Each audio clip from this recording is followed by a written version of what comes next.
Alright, I think we're live now. So, welcome to the little soundcheck portion. I don't know why I'm talking so low. But yeah, welcome to the little soundcheck portion of the stream. We'll go ahead, blast some stuff out, let everybody know that we're live, and get going.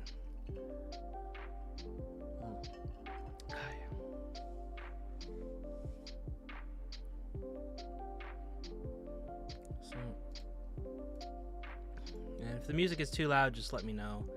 I hopefully found a way to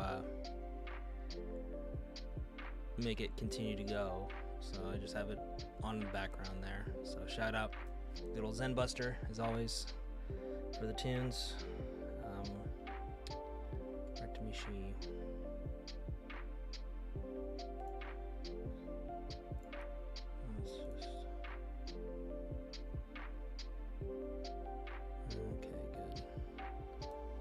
Up. Okay, pause. Okay. Alright, then we'll share it out.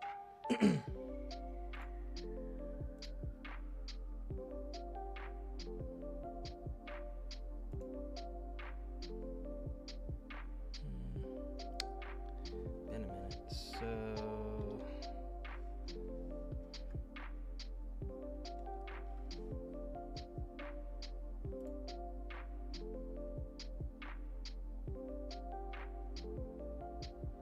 see if I remember how to do all this stuff.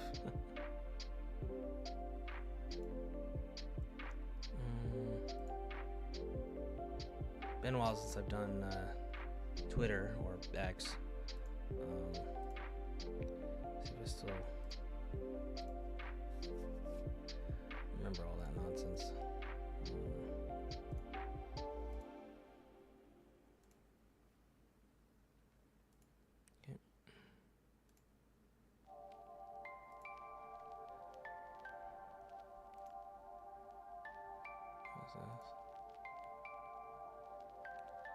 Oh Lord, so many spam accounts.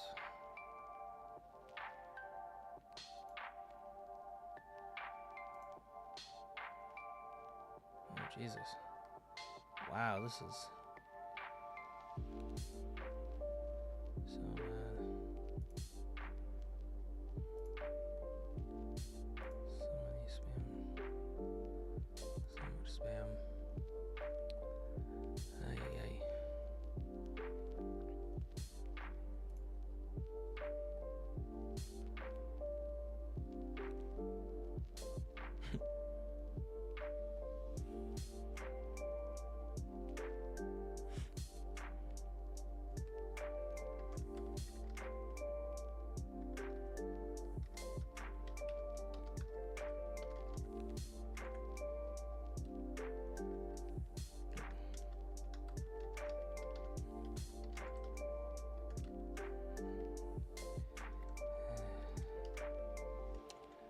Rocking my old keyboard, so it's a Japanese style keyboard, so the some of the keys are in different spots, so it kind of screws up my muscle memory. But now, all right, so that's done. Let's go.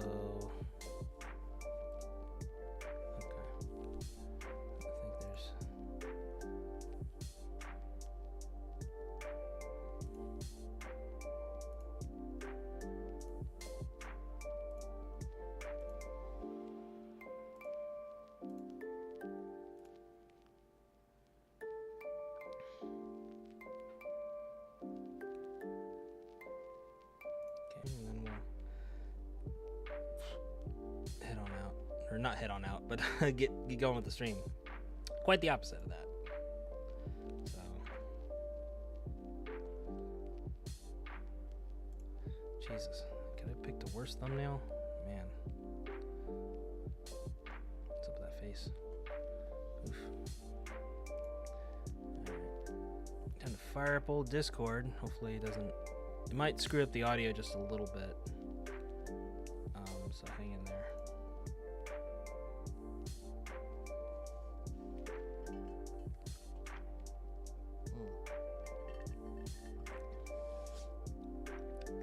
Oh, that's got update. This goes to show how much I don't use Discord anymore, sadly. Since getting the full-time job, I haven't been consistently checking it like I used to. During old Cloney Macaroni, I practically lived on Discord, man. That's back when I had the server for everything, and yeah, it was just way easier to do. Now it's just I got so much other shit going on. It's like it's hard. So yeah. Goodness. So if y'all are just coming in, this is the soundcheck portion. Once again, nothing interesting happening as of yet. I'm just getting everything all set up, blasting out that I'm streaming live and whatnot, and then we'll get into the stream.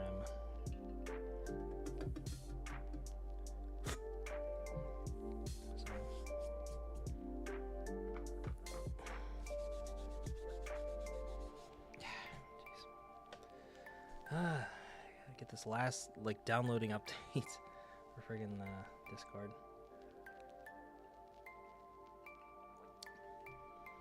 Tempted to just do it on my phone, but at this point it's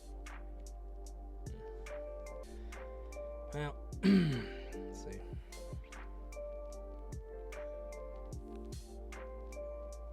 Yeah, it's taking too damn long. Let me try to restart it. Let's try it one more time. Discord. Gonna do the one update now. Check for updates. Yep. One. Okay. Cool.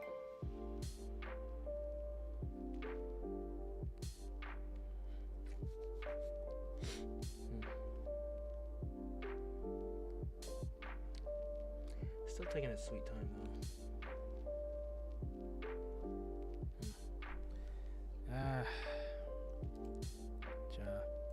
I think I'll just do it on my phone then.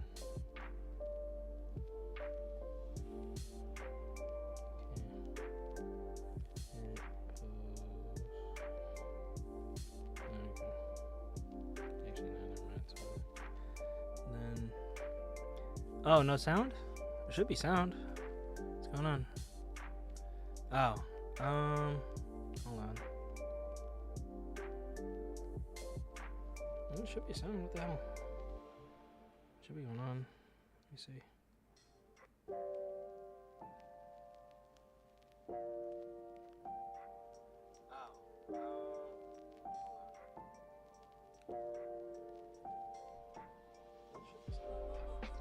No, there's sound. I hear it.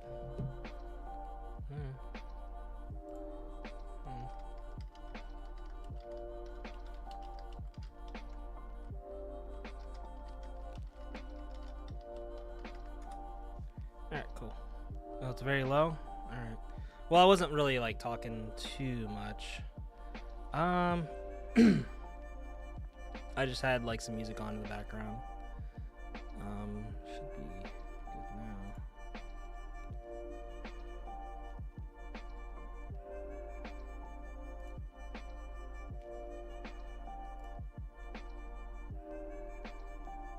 now. Yeah, it should be fine now, I think. Yeah, it should be good. Let me check something else. Still low? Damn it. Let me see. Oh. Turn up the mic gain, see if that works. Compression's still up, limiter's on. Okay.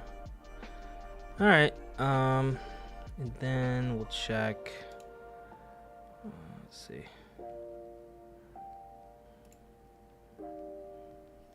Yeah, can you tell it's been a while since I've done any live streaming? Okay, that's good. That's good. It's devices. Okay, this one. Yeah, that's up all the way. Okay. Looks good. Looks good. Okay. Alright, turn up just a scoosh more, so hopefully that works. Still low? I don't know what to tell you, bro. Let me check the stream again.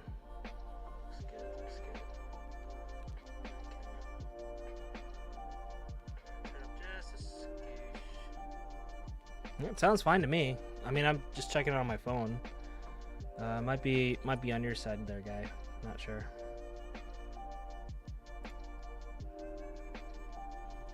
Yeah, it sounds fine for me. But thanks for letting me know. Shit, where was I? Oh, sorry, got distracted. Okay, I'm just gonna post on Discord here, and then we'll get going. Let me see. So mute. Oh, it's better now? Okay, cool. Yeah, it might have been a little too low earlier. Something.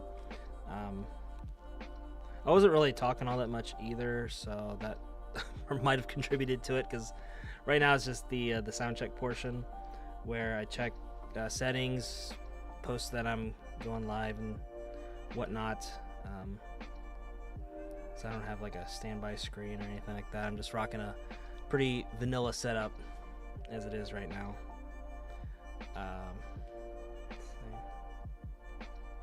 Okay.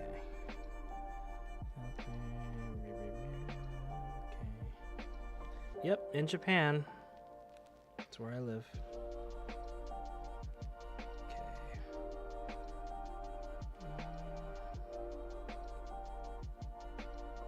Okay. Now we got it. Jeez and beats. So, yeah, I tried. What's going on here? Somebody tagged me in something? Oh no, it's just a overall announcement of some nonsense, I guess. Yeah, okay. Anywho.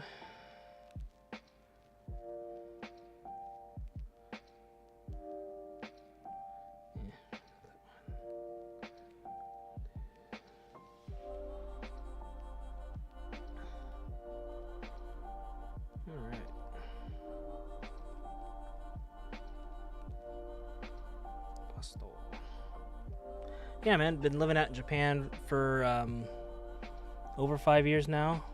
I guess in total, from my previous time plus current time, is 7 years. Because before this, I was stationed in Yokosuka when I was in the Navy, 2 years. Went back to America for about 4, and then came back. Been back here for over 5 years now.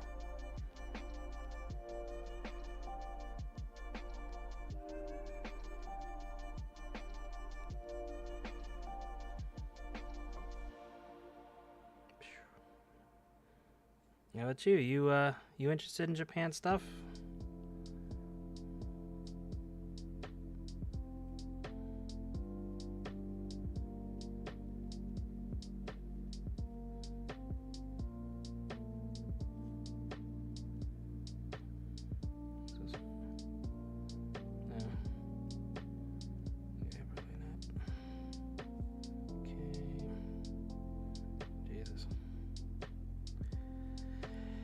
Oh boy, it has been a while since I've been on Discord. My gosh, I have to like navigate through all updates. Words. Goodness. Okay. All right. Ooh, that's interesting looking. What's that about? Is that just me or? Cool. Alrighty. Think that is everything. Language is too hard. No, I get you, bro. I get you. With language learning, any language, it takes time. It took me, about 5 years to get decent at it. I haven't taken like the JLPT or anything like that, so I can't say definitively where my level is. But I focus mostly on conversation. So my reading and writing levels are pretty low. But because, you can just do like Google Translate and stuff like that, or the little scan just to see what stuff is. So, hadn't really needed a reason to be able to learn to read and write other than just, but as far as day-to-day stuff goes, not really much of a reason. But for speaking, there definitely is a reason. I mean, yeah, you can do like the conversation thing on Google Translate, but it's really slow and clunky. It's just not very intuitive. So it's doable, but it's just easier just to learn how to talk than it is to navigate through that stuff. All right, cool. So the cloud is updated. Awesome, La Possum. All right, so without further ado, let's begin the stream proper. So here we go. Here's the time code, wherever it is. So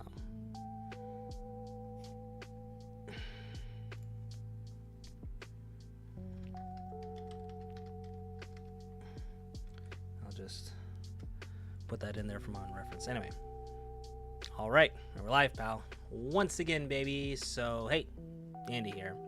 And it's certainly been a while since I've gone live, hasn't it? Just been really busy as usual. So got some stuff and things I want to talk about, different updates and stuff like that. But before we begin, let's look through the chat here and answer some questions. So what will I do in Japan? Right now I work in an administrative role in the Shonan area of Kanagawa. So that's the southern coast of Kanagawa, which is the prefecture just south of Tokyo. So that's what I'm up to these days. I've had a pretty big history of doing different stuff here in Japan. Like I said before, I originally came here as a member of the U.S. Navy. I was stationed out in Yokosuka, which is also in Kanagawa Prefecture, but it's to the east of where I'm at currently. And I was there for 2 years, got out of the military, went back to America for about a couple months shy of 4 years, and went through a lot of stuff back in old Mercagen land. Eventually found a way to come back to Japan as a study abroad student on the GI Bill, found a school that would accept me out in Tokyo, and made my way back here before everything went to hell in a handbasket with the you-know-what.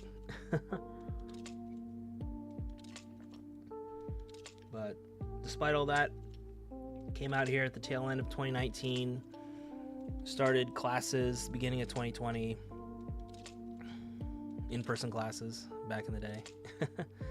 Then became Zoom rooms, and moved from Kawasaki, where I was at. Well, originally, when I came back, I was living in a guest house for about, I think it was like 5 months in total, out in Nakano Shimbashi. It was a very bare bones, like, box, basically, for the first 5 months when I came back to Japan, because I didn't really have any money, and I was waiting for the GI Bill checks to start kicking in before I got my own place. So I just needed a temporary stay until then. So I stayed there for about 5 months. Then when old Coloni Macaroni started coming around, the novelty of being in an open air B&B, well, not B&B, but like an open air hostel environment, wasn't really that appealing, to be honest. And I was looking to move anyway, like I said, but that kind of expedited some things. I think had it not happened, I probably would have stayed there for a couple more months, just until I got my footing and got really good savings going. But, gotta go when you gotta go, right? So I found a place out in Kawasaki, on the western end of Kawasaki. A nice little share house situation. I stayed there for about 3 years, and did the rest of my schooling out there. Graduated in August of 2022. Woo. So this month is what? 3 years since I graduated from university with my bachelor's.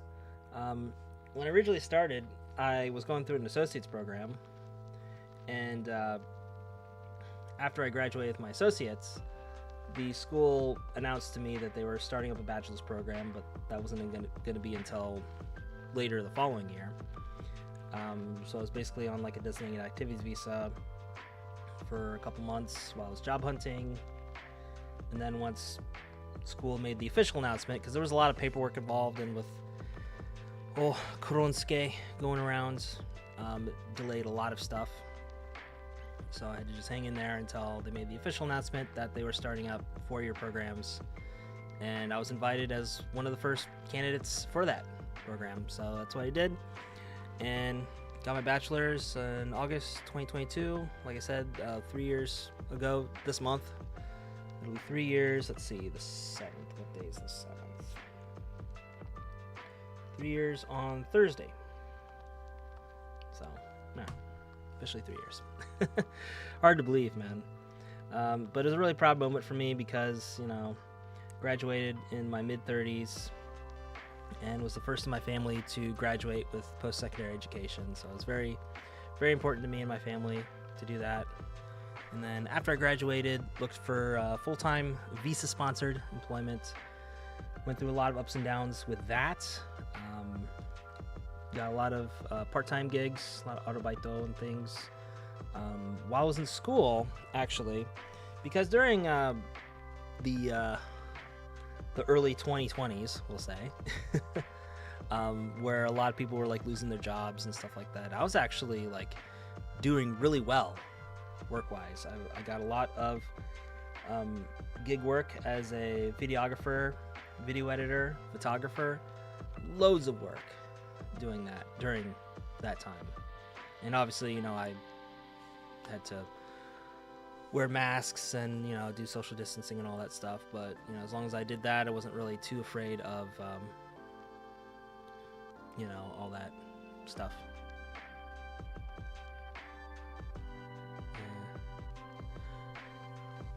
But when all that was pretty much over with, then, I was looking for full-time, ideally visa-sponsored employment because I wanted to stay in Japan. I didn't want to go back to America. I wanted to make a life out here for myself.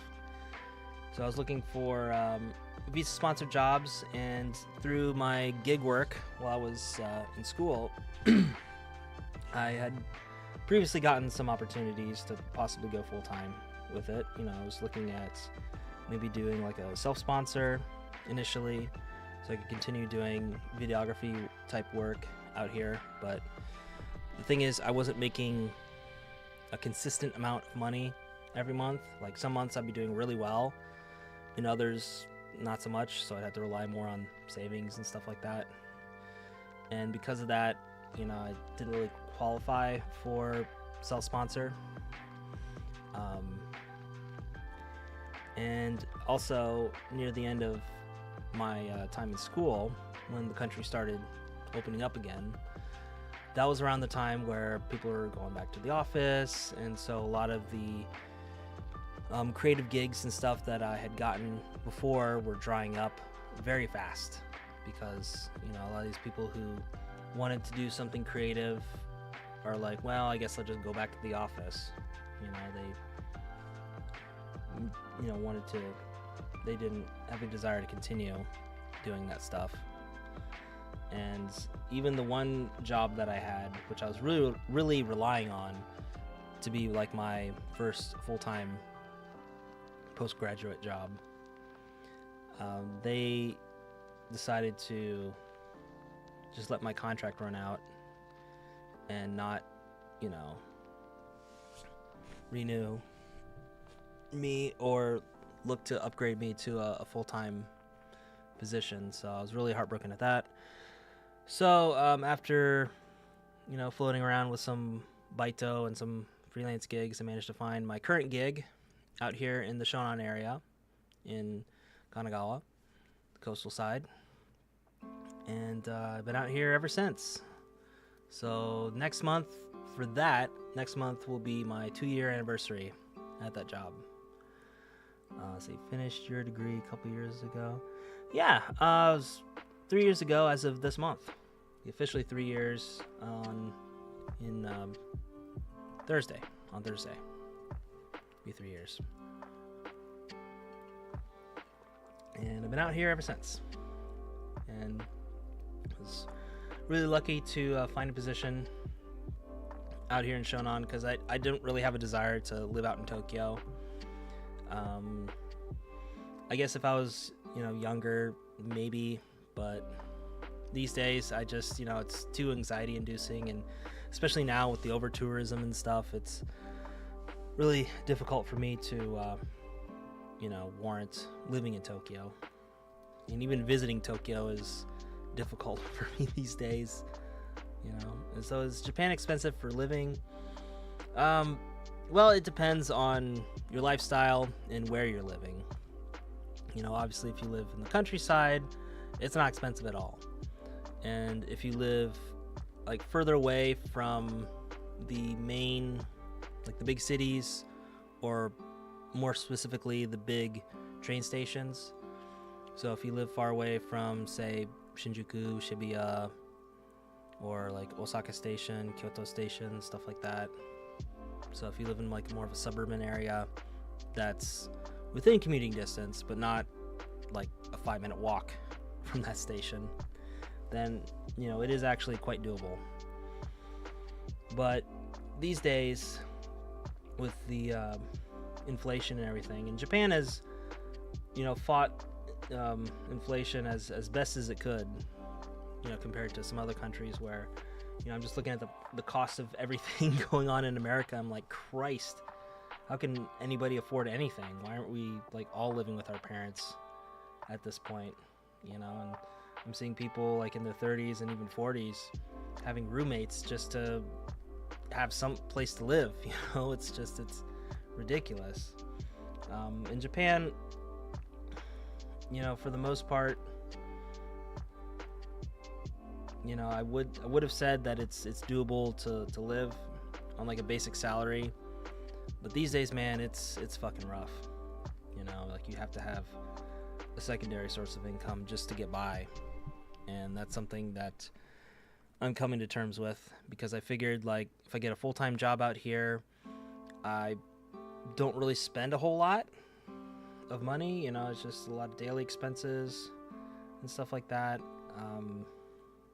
I like to have fun, but I'm in my late 30s now, going on 40 at the end of this year, so I don't exactly go out clubbing or anything like that these days.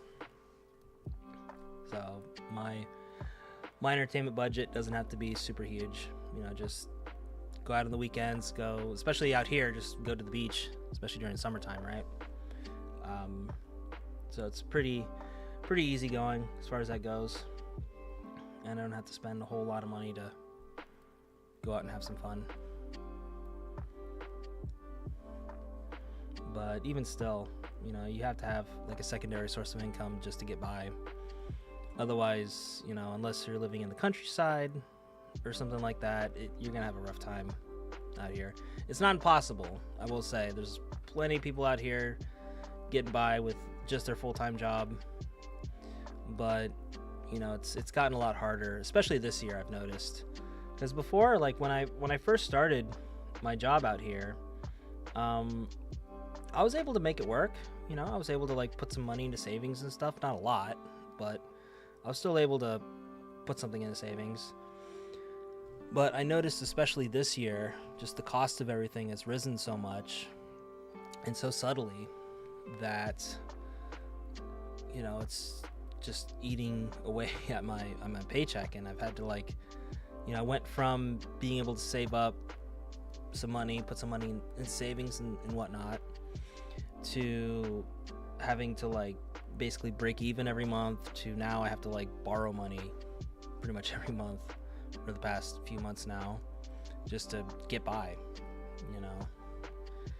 And that's why I'm looking into really improving my financial situation. So that's a lot involved with that. You know, there's obviously getting a new job. That's part of it. Working on secondary sources of income, which is what I'm planning on doing this week, especially because this is my vacation week. So I have a full week off, and then I go back to work next week. So just enjoying myself as best I can on a limited budget, if you will. How much years valid is your visa? Unfortunately, I only got the 1 year visas because that's what my company does. They only give me like a 1 year contract at a time. And so if I present that to immigration, then there's no reason for them to give me like a 3 or 5 year visa if I only have like a 1 year contract, right? So they pretty much give me a 1 year visa that's as good for as long as the contract is. I think they usually go like a month over. So say for instance, just hypothetically, my contract goes until August, then I'll have until the end of September for my visa, because they always try to give you that like 1 month buffer. So in case you quit or don't decide to renegotiate for a new contract or something like that, then you have that 1 month to get your shit and get out, basically. So that's how they do that. But yeah, I mean, during my whole time here, I've run the gamut of different visas. You know, like when I first came here, I wasn't even on a visa.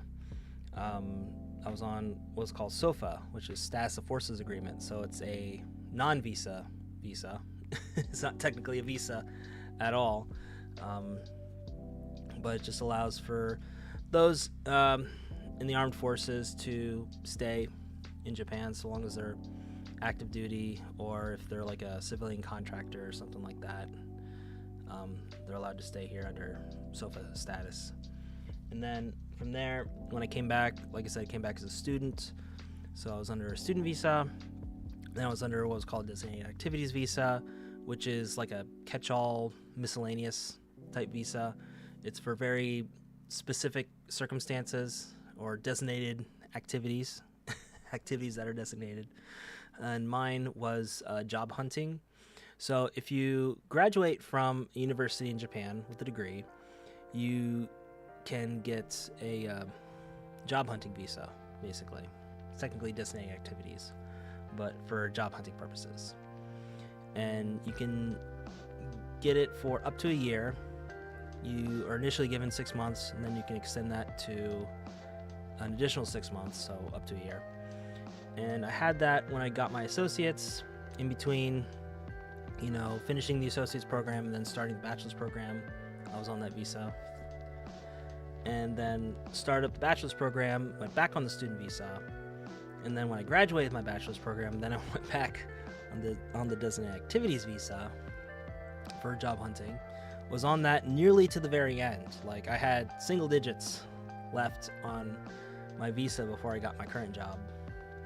That's how dire it was. I was actually looking at booking out a flight to Korea just to, you know, be able to like be in the area, be able to hunt for jobs. And thankfully I was able to land my current role, and I've been there for going on 2 years now. It'll be 2 years next month. But yeah, so from there I got my work visa, and that's what my current visa is. So yeah, permanent visa will get you, when permanent visa will get or more years for other countries.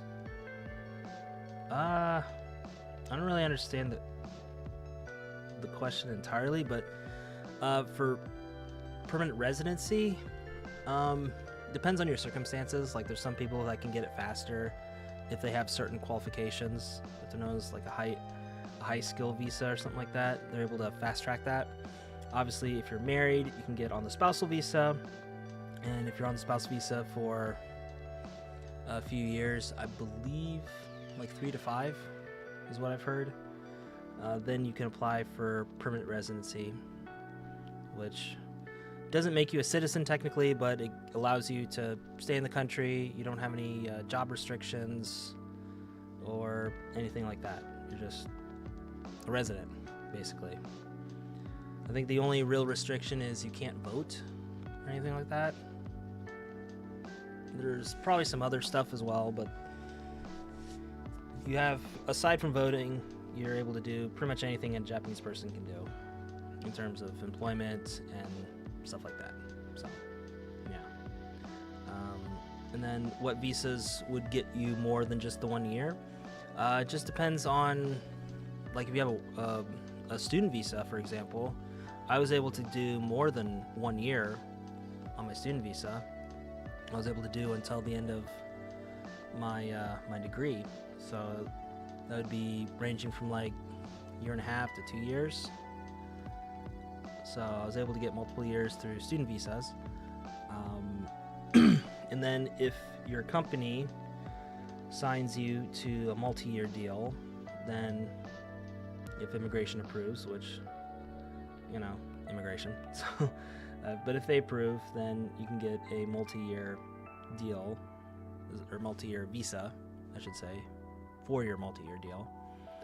And I guess if you're like a business owner or whatever, depending, like if you're able to like consistently show improvement for your business, then you're more likely to get multiple years. You're more likely to get the 3 to 5 year visas.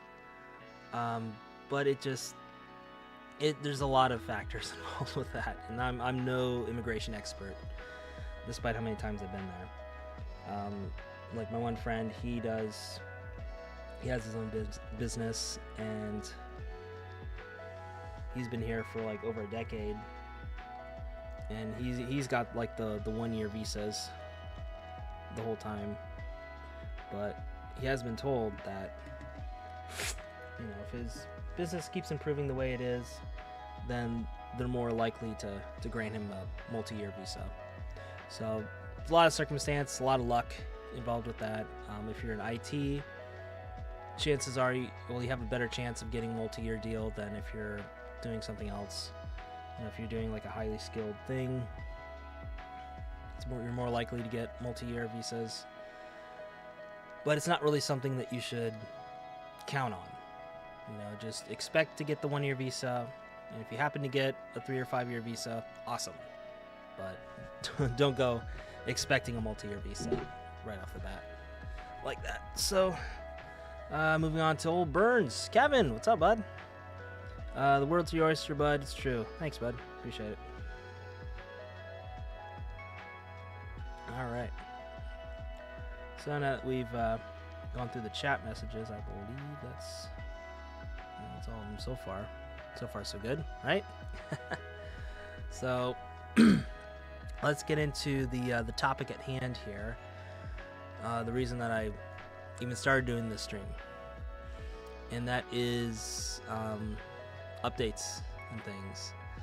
And I may or may not make a like an actual vlog about this, but I don't know. I always feel kind of iffy doing these types of vlogs because, you know, it just, you know, it's kind of whatever. But I figured I should at least let you guys know what's going on because, as you know, I haven't been very consistent with my uploads for a while now.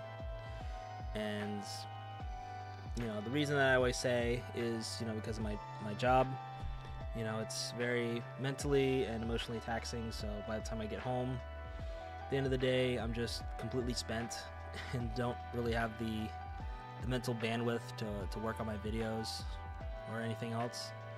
And even if I do have like a freaking schmackerel of it, you know, I also, you know, have some other obligations with video editing and stuff like that as well. So I try to dedicate that to that. So, you know, my time of being able to make the kind of videos that I want to make and, you know, be that creative person is very limited these days.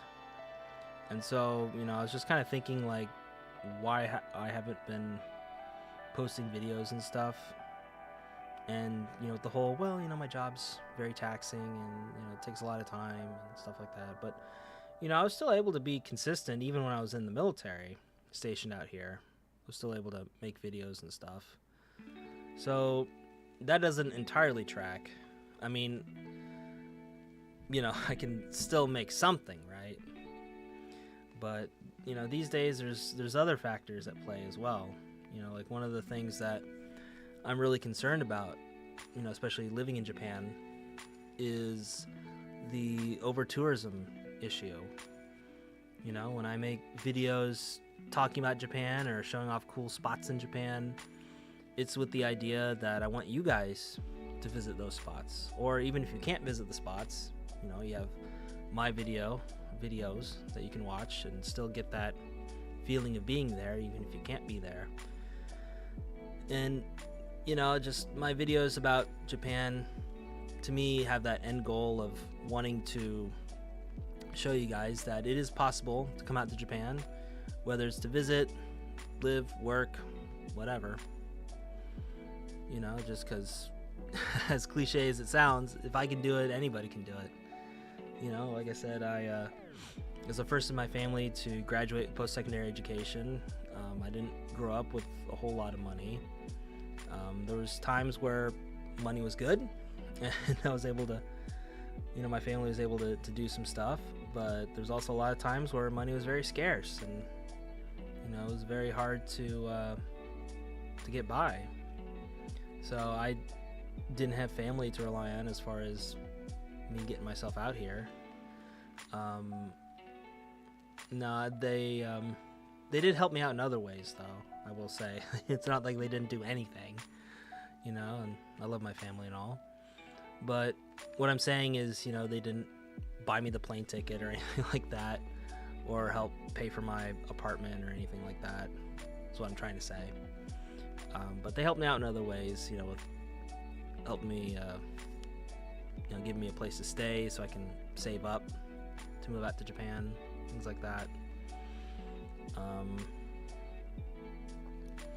So, you know, I didn't have anything, especially like when, you know, before YouTube started. You know, I've always wanted to come out to Japan. You know, ever since my cousins were stationed out here, out in Yokosuka, ironically enough. They were out here in the early to mid 90s, and that was kind of my first exposures to Japan, just the kind of stuff they would send back to rural Ohio, where I'm from. And, you know, kind of planted the idea of, you know, well, maybe someday I'll visit Japan, see what they've seen. But, you know, as the years went on and on, you know, this idea kind of came and went. You know, obviously when anime started to become a thing, you know, my interest in Japan grew a bit more. When YouTube came about and you got that first wave of J-vloggers like Tokyo Kuni and the late great Roger Swan, that's when it really started kicking into high gear. And that's when my dream of visiting Japan turned into, well, I could live there. You know, I didn't think that was possible as a foreigner to live in Japan. Visit, certainly, but you had to have a lot of money for the plane ticket and hotels and all this other stuff, and I didn't have it back then. So, you know, went from being a college dropout because I didn't have the money to continue, languished in a bunch of odd jobs, to join the military, get my life back on track, and was able to come out to Japan through the military, and then was able to come back to Japan after I got out of the military through the GI Bill. Was able to pay for stuff, and, you know, especially through college, and gave me a living expense, a stipend, basically, so I was able to, like, pay for rent and groceries and stuff like that. So that was nice. And once I graduated, I got my degree, so through that, I was able to continue my stay out here in Japan through working. Just to give a not so quick backstory on me. But you know, with I kind of lost my train of thought. But basically, point being is that, you know, throughout this time I was able to make videos consistently until these past 2 years when I started my current job. And it'd be easy for me to lay all the blame at my job. Oh, it's so stressful. I'm so stressed out. I just don't have the emotional bandwidth or the creative energy to make videos after work, you know.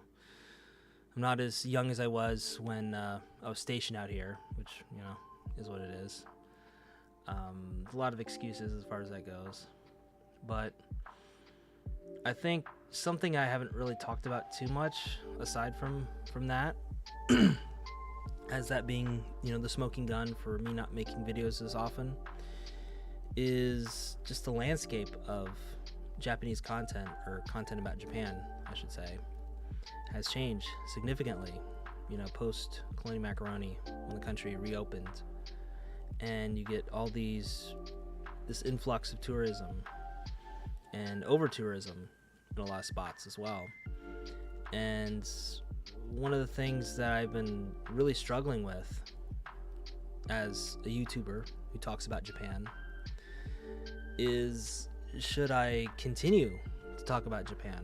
Because I'm afraid that if I continue to promote Japan or show off all these cool little spots in Japan that don't get a lot of coverage in the bigger channels, then if those videos happen to catch in the algorithm, or if like somebody else, some other influencer or whatever, watches my video and decides to make their own version of it and it goes viral, you know, what sort of responsibility do I have if, you know, that place gets overwhelmed with tourists? And while I'm, you know, hopeful that most of the tourists that would go there are well behaved, but not everybody is.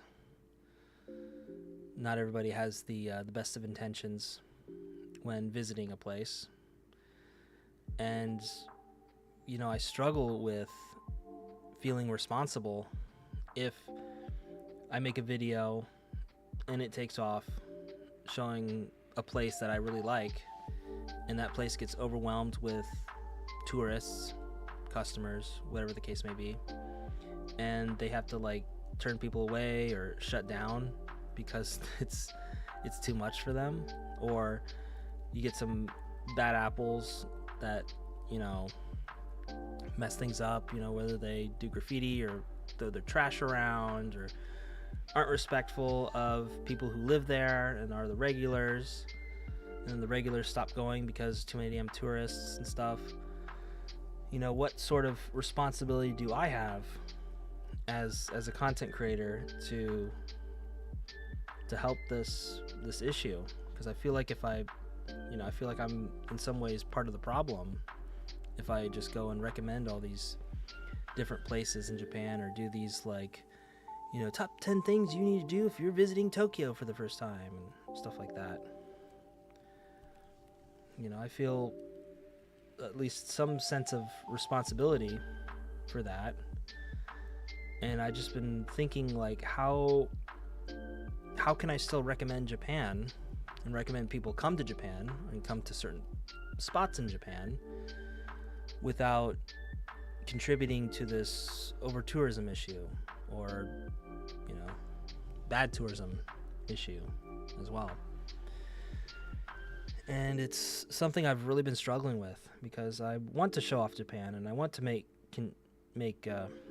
Japan content. You know, I have a lot of ideas for different places and things and topics that I want to talk about, but I'm just worried that if I continue to do that, you know, I'm going to be part of the problem with this over tourism issue, and it's going to breed, you know, it's going to have a lot of closures of places, or places are going to put these like draconian rules into place, or they're going to shut down, like I said, and it's going to cause even more discontent between locals and tourists. And it's difficult, man. Because I feel like I'm trying to do, maybe not the right thing, but at least a nice thing for people, especially people that are in similar positions to me, where, maybe they didn't have a lot of money growing up, but they still have this dream of coming out to Japan, and they don't really know how to make it happen because they don't have a whole lot of money, so they don't really know what to do. And even if they did have the money, they managed to save up, like, how are they going to make it out here in Japan? And they come across my videos and I show them, oh, this is what I did.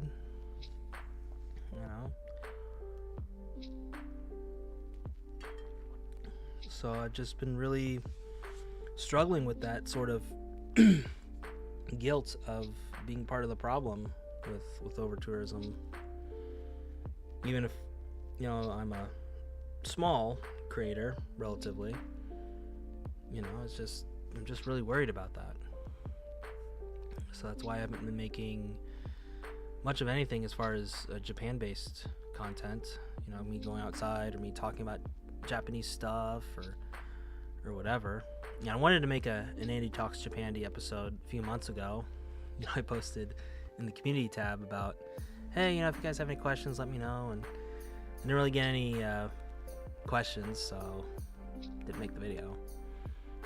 So it's difficult, And even one place that I did share some pictures with on Instagram, but at the request of my friends, who I respect, I didn't post the exact location. Because again, I'm worried that it's gonna get overrun by tourists, and there's gonna be some bad actors that's gonna turn the place into their own little playground, and it's gonna cause more discontent between locals and tourists.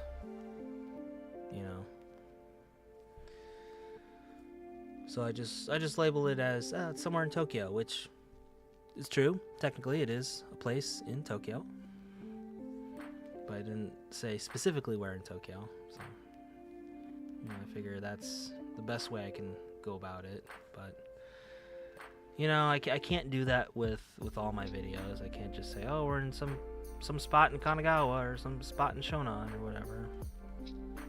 Because if somebody honestly wants to visit those places, and they don't have those intentions, they just want to check it out themselves.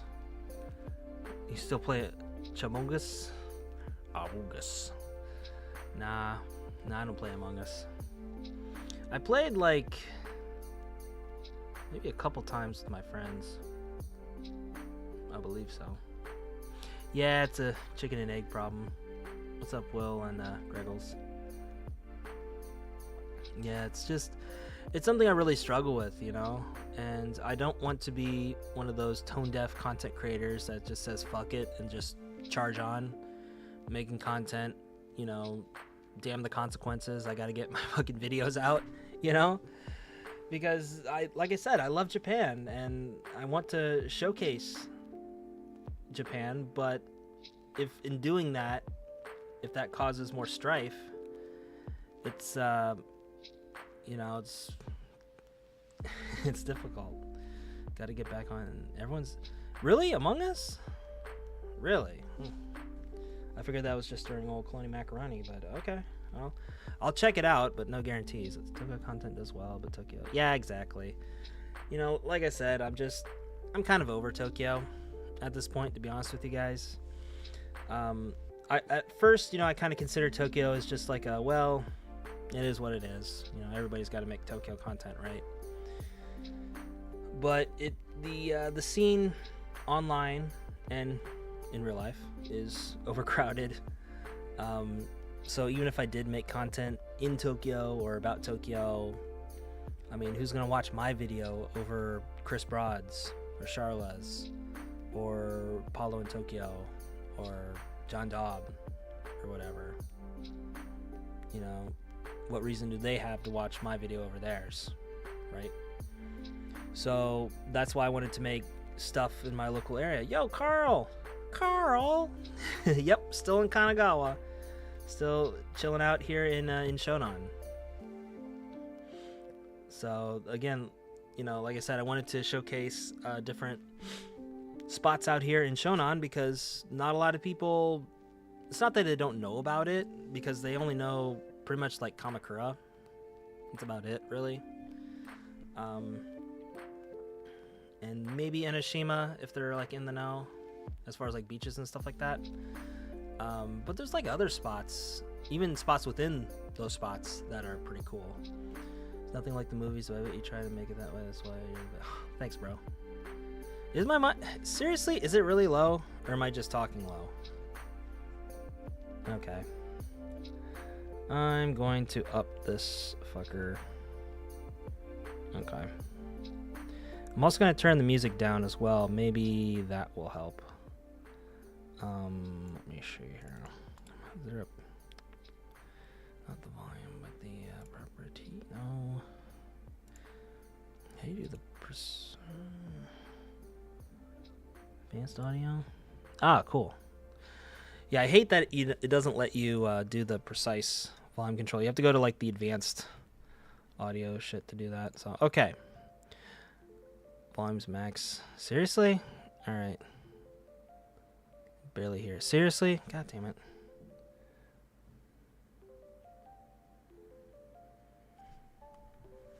That's looking weird. Because, like, I checked it earlier on my phone and it was fine.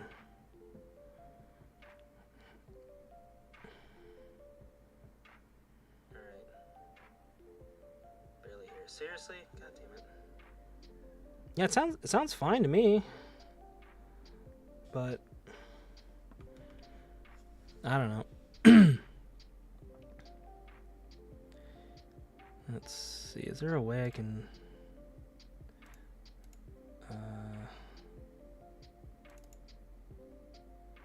EQ presence, high pass presence, music volume is fine too. Maybe it was the music. Okay, yeah, it probably was the music. Oh, why did the mic gain go down? What the fuck? Now the mic gain went down. Let me change the. Huh? Well, that's weird. Okay, is it good now? For some reason, it changed the setting on here. I don't know why it did that. That's so weird. Because I have this app that for my microphone that does like compression and shit like that as well. For some reason, it changed the gain. It lowered it a little bit, so maybe that's why. So hopefully it sounds fine now. Oh Jesus, that is very loud. Hopefully it's not too bad. Hopefully. We'll see. We'll see. Maybe just to be safe, I'll put on a limiter.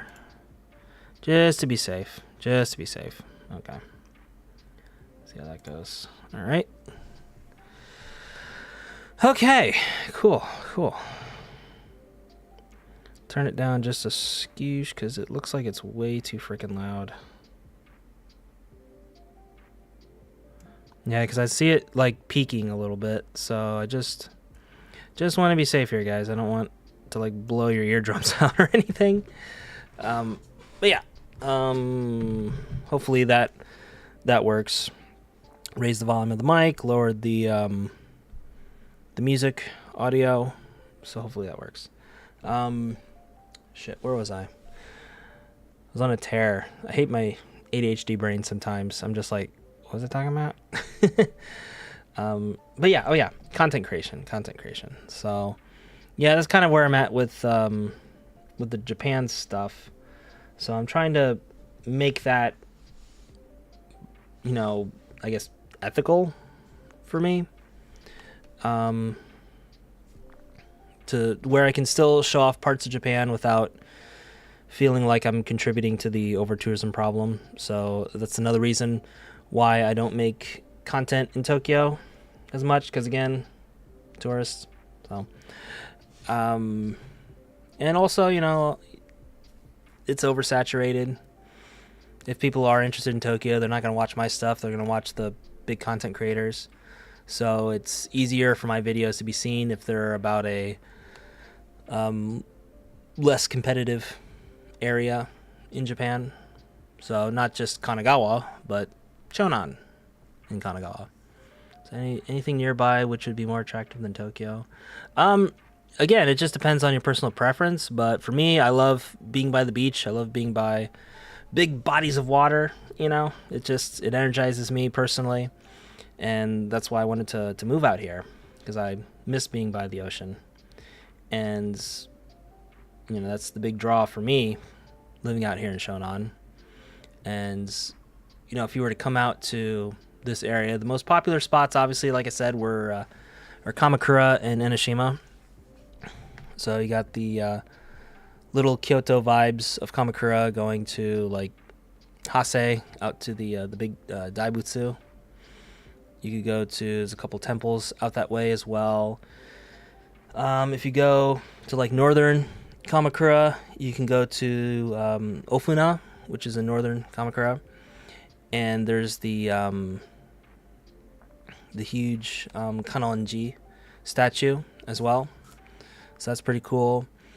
If you go just a little south of that, still technically in northern Kamakura, during the rainy season, so June, July, then you could go to these different temples that have hydrangeas or ajisai, and the whole place is just covered with them, and it's amazing. Now this year, because the rainy season was so short, their blooming season was really fucked up by that, so I wasn't able to go out to those temples this year. But I made videos about it before, going to a one of the more popular temples in that area called Megetsuen. And just showing all the huge, and these things are like super tall hydrangeas. So that's, you know, it's known amongst like the local, like domestic tourists, but international tourists probably not as well known. So how far out are you from Narita or Haneda? Aware of the JL free domestic flight promo? I'm not familiar with. Oh, is that the? I've heard of it. The free domestic flight. So for me, I'm pretty far away from the airport. I'm closer to Haneda, which is in like super southern Tokyo, like basically like right on the border of Kawasaki, which is in Kanagawa. It's the first area in Kanagawa if you're coming from Tokyo. So I'm much closer to Haneda than Narita, which is ironically they call Narita like the Tokyo airport, even though it's like nowhere near Tokyo. It's in freaking Chiba, which is a prefecture to the east and north, I guess, depending on where you are in Tokyo. But yeah, it's in a completely different prefecture. And then Haneda is the only airport that's technically in Tokyo, even though it's like practically sitting on the border between Tokyo and Kawasaki, and effectively Kanagawa as well. But I guess from Haneda, probably like an hour or so. I don't know. Let me calculate it. I never actually did the calculations before because I don't really fly that often these days because I just don't have the money for it, you know, to be honest with you. Yeah. Yeah, it's like on a little island directly north of Kawasaki. Is it damn close. So from here, put that in. So I am, no, actually 57 minutes, up to a maximum of, well, an hour and a half if I take this weird like bass-ackwards way, but we're not doing that. On average, yeah, about 57 minutes to about an hour and 8 minutes. So that's not far at all. Now from Narita, that, yeah, you're looking at less than 2 hours up to 2 hours and 18 minutes, depending on what routes you take. So, yeah, Haneda about an hour away from where I'm at. Where are we at here? Guess mentioning the JL promo in your videos will depend on... Yeah, I mean, at least if they go to Haneda, it's doable. You know, because I can say, oh, it's just an hour away from Haneda Airport. You know, but if we're talking like specific spots, it'll probably be less. Like if we're talking Kamakura in particular, which is one of the more popular spots here in the Shonan area. Haneda. That's, it's about the same. 56 minutes, hour 5 minutes. Yeah, so I could just round it up and call it an hour.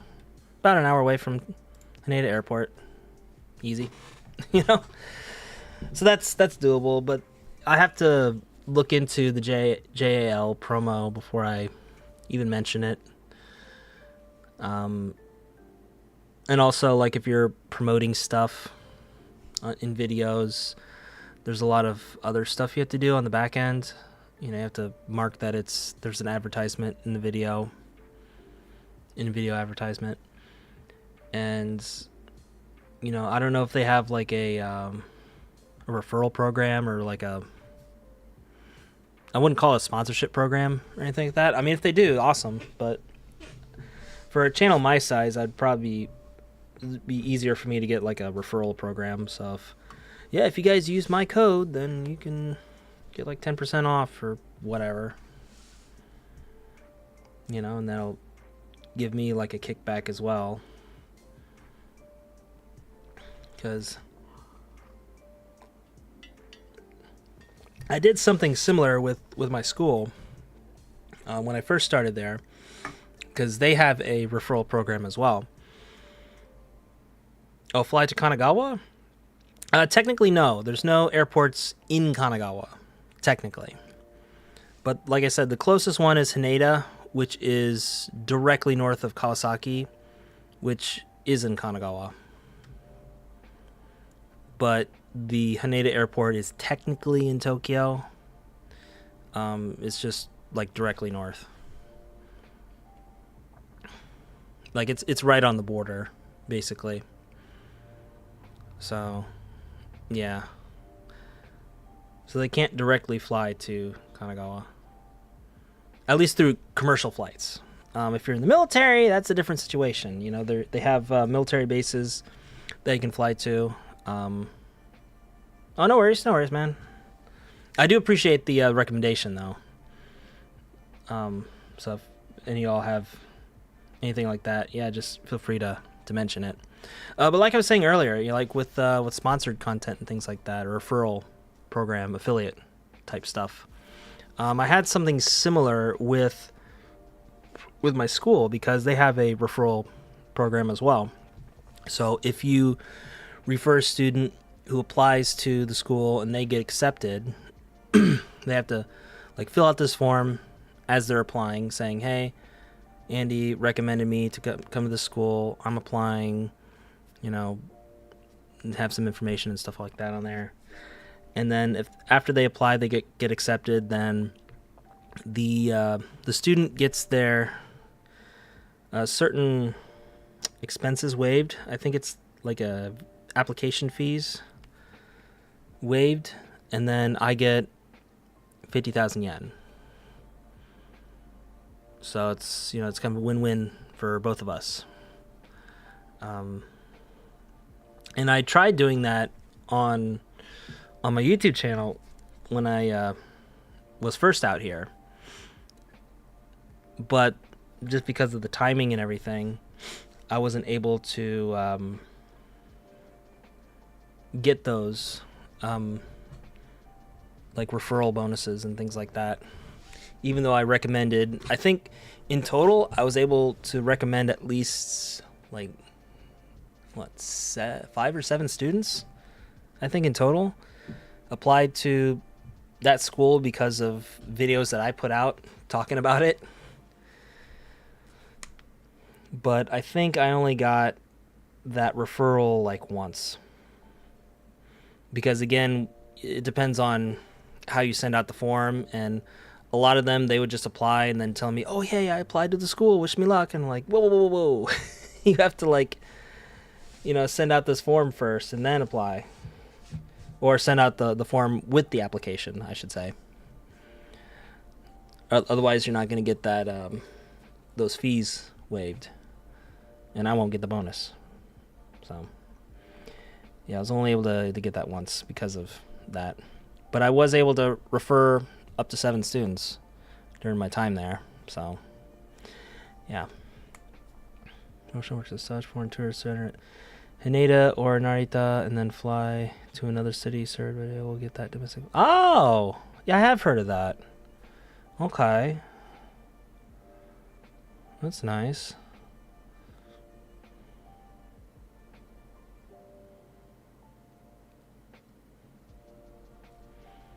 Yeah, I think that would probably be best used if they're going to like Osaka or Kyoto or something like that. So if they're going to like Kansai, or maybe they go up to Hokkaido, which in the summertime is not too bad. It's pretty temperate during the summertime. But if they come during the winter, they got the ice festivals and stuff up there as well, and lots of stuff. Has to be within 24 hours landing. Ooh, shit. Yeah, that that really wouldn't work for what I'm doing. Yeah, that'd be best served if they're going out to Osaka or Kyoto or Hokkaido or Hiroshima, maybe Okinawa, something like that. Yeah, it really wouldn't work for my local area anyway. But it is a pretty good deal. Like if you're traveling, I mean, shit, that save you like a ton of money, not just in the flight, but also, if you're up in the air, you're not paying for a hotel, right? Not paying for taxis, right? So, not paying for meals, right? Unless you get extra stuff, but, so that's pretty cool.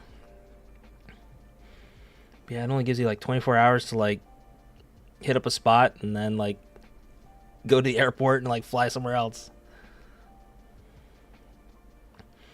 So is it just like a one-time flight, or is it like, can you like keep doing it? Or is it, I guess it's just a second flight then, huh? Okay. But still, that's a pretty good deal. But it would only really be effective probably for Osaka and Kyoto the most, unfortunately. And I've been out that way, and pretty happy spots, to say the least. I managed to get out there before all the tourists came back. It was just domestic tourists at the time, and it was still pretty crowded, but it was at least doable, And there's a couple spots left in Kyoto that I want to explore, and more of Osaka that I want to explore as well. I just wasn't as familiar with Osaka as I was with Kyoto. So at least with Kyoto, you can check off certain stuff. With Osaka, it's a bit more open-ended. At least it was for me. So it wouldn't help.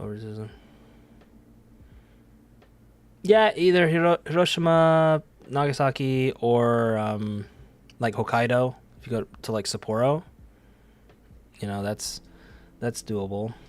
As far as other airports go, I mean, yeah, there's other airports around Japan as well, but I'm just naming like the bigger cities to where it would make sense, at least within JAL. Let me have a look at that. The free domestic flight, what's this all about? Receive a free domestic flight when booking international. Okay. Alright.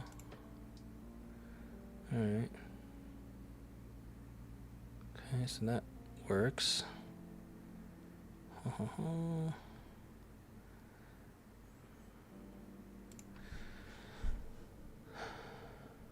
So which areas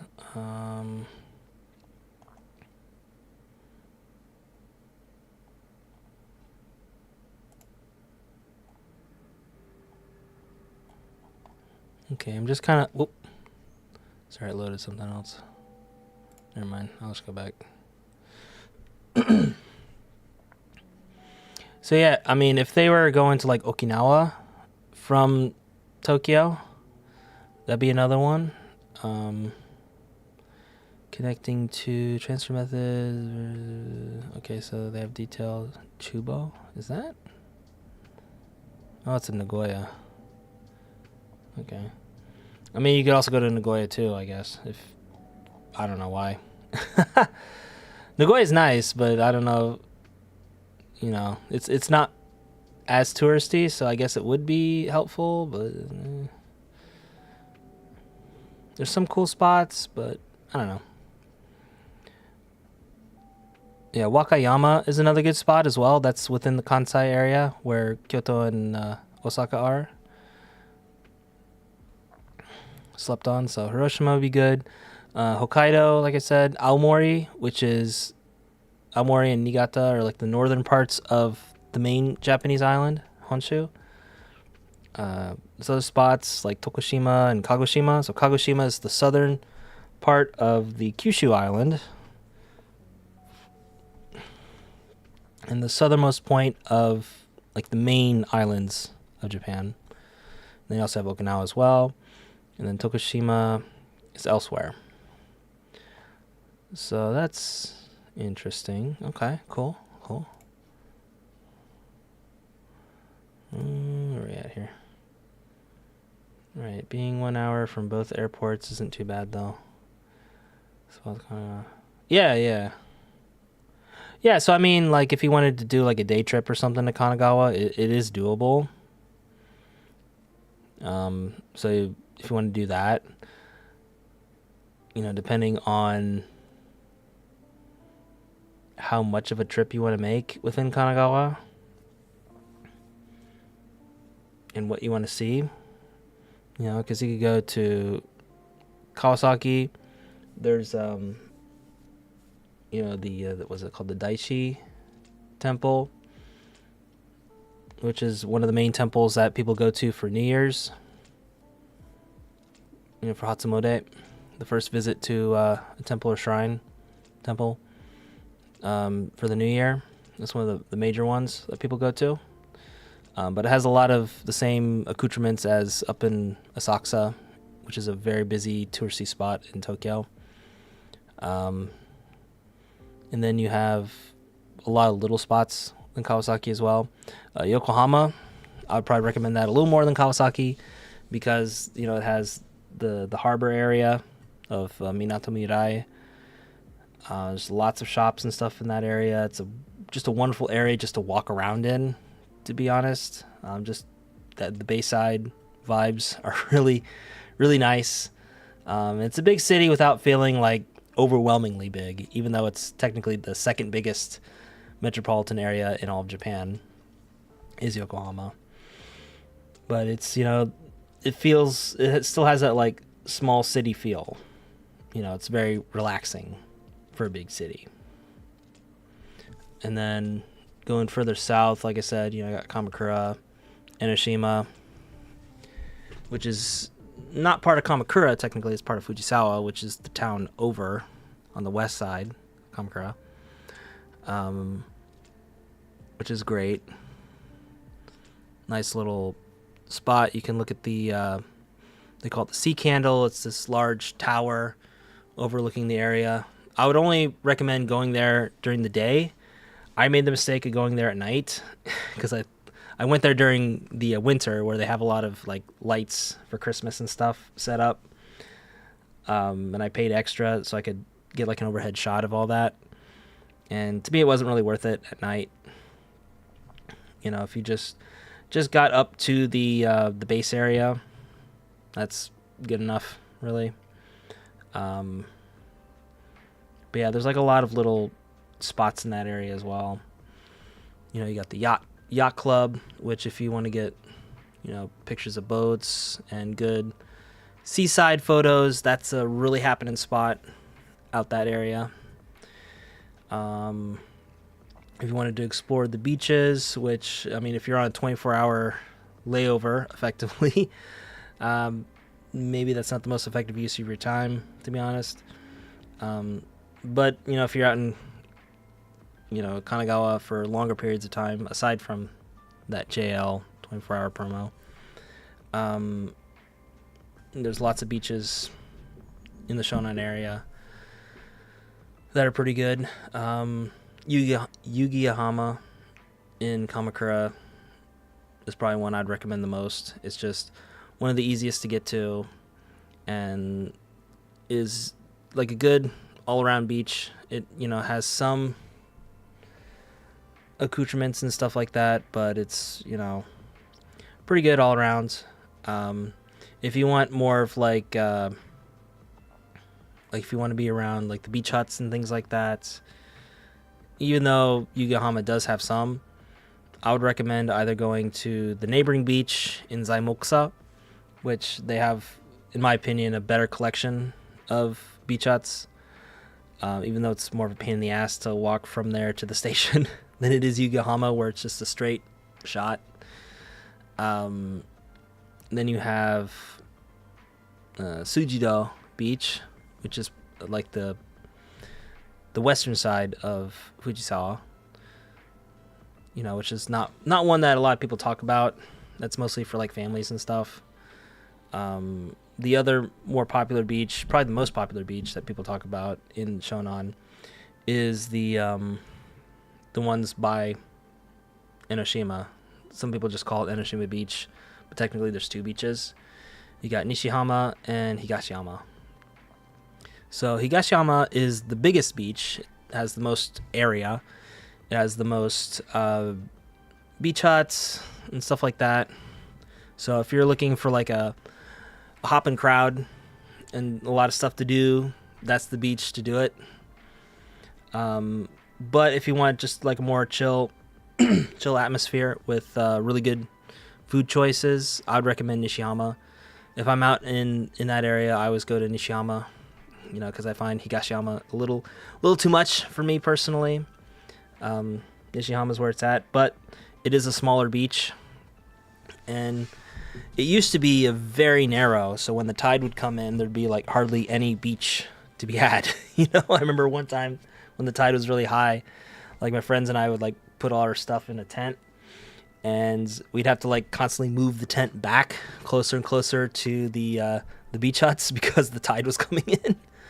But thankfully they did like a huge reconstruction of it a couple years back, and it's much wider now. Not as wide as Higashiyama, of course, but it's much more manageable to visit, and just good vibes out there.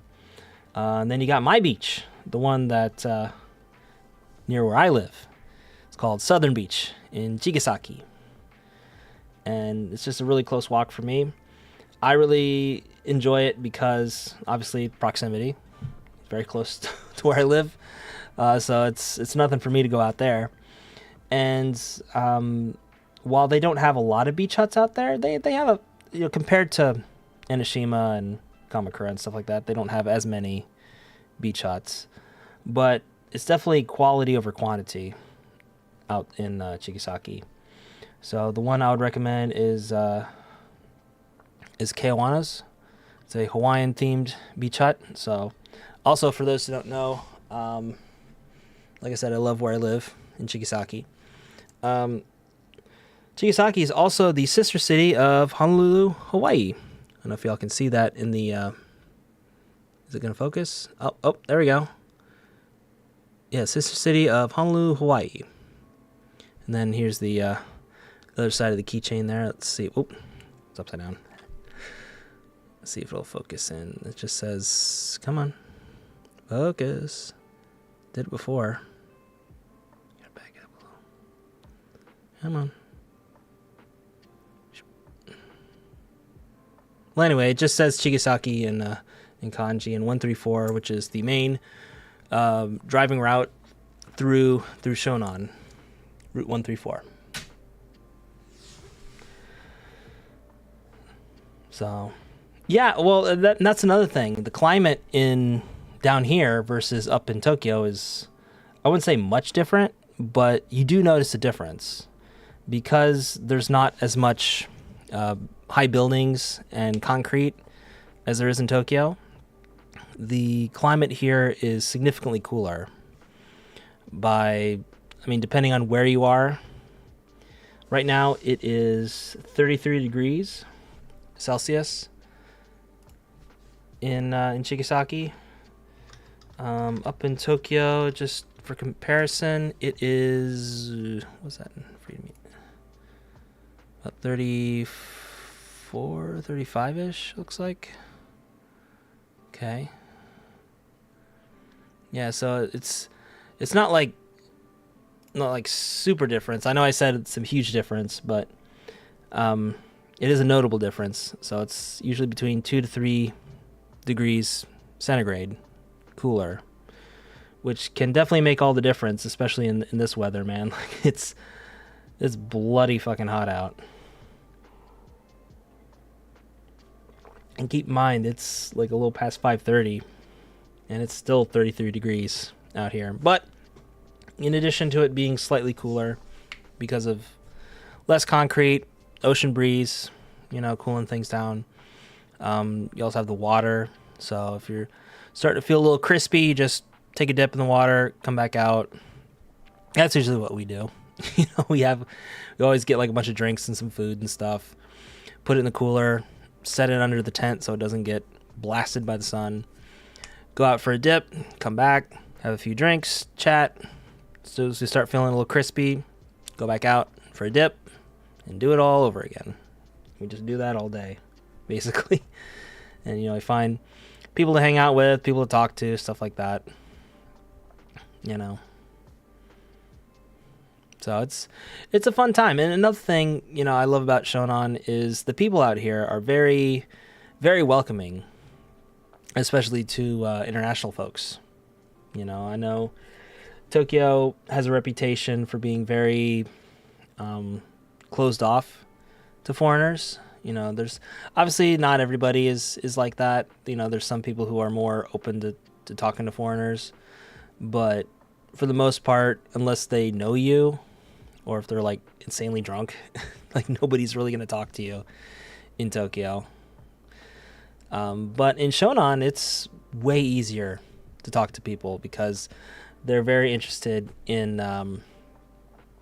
international folks. And there's a lot of folks from out of town, both up north in Tokyo and elsewhere in the world, that come to the Shonan during the on season, during the summer. And they just do like surfing and other, water sports, things like that.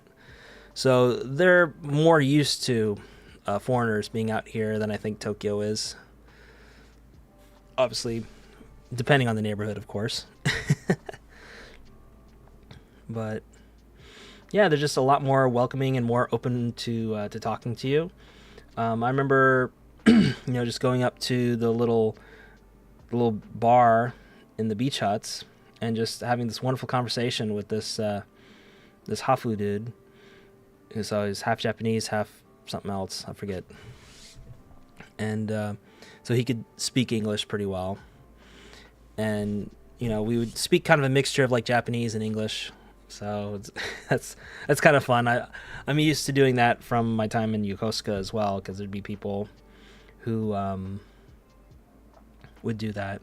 Either they'd be Hafu or they just kind of grew up in a primarily English-speaking environment, so they were comfortable speaking in English. But if there were certain words that they didn't know, or after a certain point, they start to run out of words to say in English, so they revert to Japanese. So that's just kind of how it is. But, they were super interesting to talk to. And turned out they lived in Chigasaki, same place where I live. So, it's like, oh, small world. I was talking with them out in Kamakura, actually. So, just had a lovely conversation about life out in Shonan. And, I was talking to him a little bit in Japanese. And it's like, oh, how long have you been speaking Japanese? How long have you lived out here? I told him, gave him the whole Why Come Japan story. The 4 questions of doom, as I always call it, or sometimes call it, that every foreigner gets when talking to a Japanese person. It's the, where are you from? Why'd you come to Japan?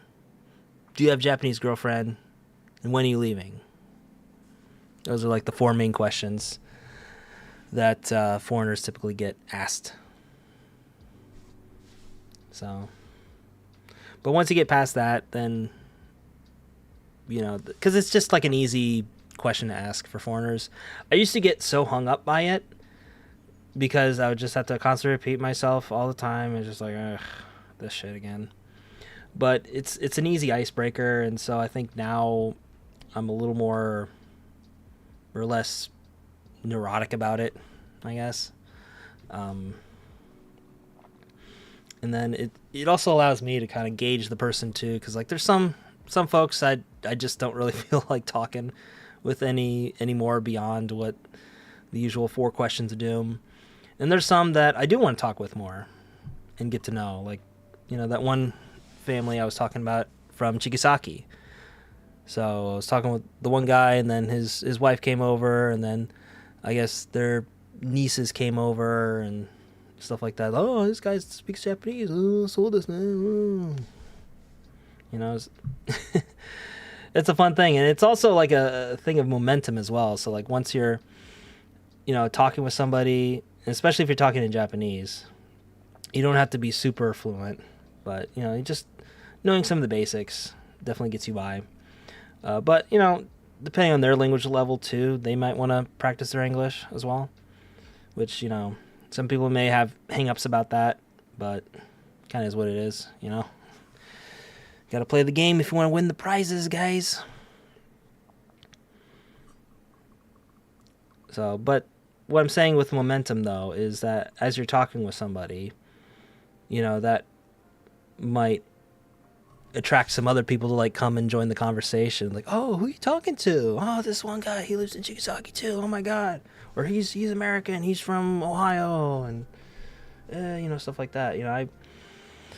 Even just me being from Ohio, which most Japanese folks have no clue what that is, because as an American, they kind of expect me to be from either LA, New York, Texas, or Florida, and nowhere else. Any other place outside of those 4 spots is unfamiliar territory. Although, oddly enough, Japanese folks know like one random state outside of those 4 states. So if you're not from LA, New York, or Florida or Texas, then they all know like some random state. Like there was this one guy I talked to. He apparently was an exchange student who studied out in like Wisconsin. So I talk about the Lake Michigan. Did you ever visit Lake Michigan? Or did you enjoy the cheese out there? Did you like the snow? Shit like that. So, did you like the bubbler there, guy? At the stop and go light? Did you go out in a boat? That's Minnesota.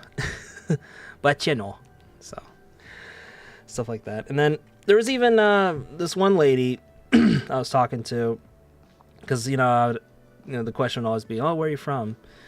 And I used to say, oh, I'm from America, but judging from my appearance, they would automatically assume, being a white guy, I'm from America. So, oh, 確かにアメリカ人です。どこに住んでますか? They would ask like, where in America? どの州に住んでますか? Like, which state are you from? So instead of me saying, oh, アメリカ人です, I would just say, if they ask, I'd be like, oh, Ohio. Like, oh. I'd be like, gozaimasu. And then, oh, Ohio gozaimasu. So nanda. It's just a little dad joke or oyaji gagu. Helps break the ice a little bit as well. So I always say that whenever people ask me where I'm from. I just kind of make a game out of it a little bit. So that's a good way to break the ice and make some friends.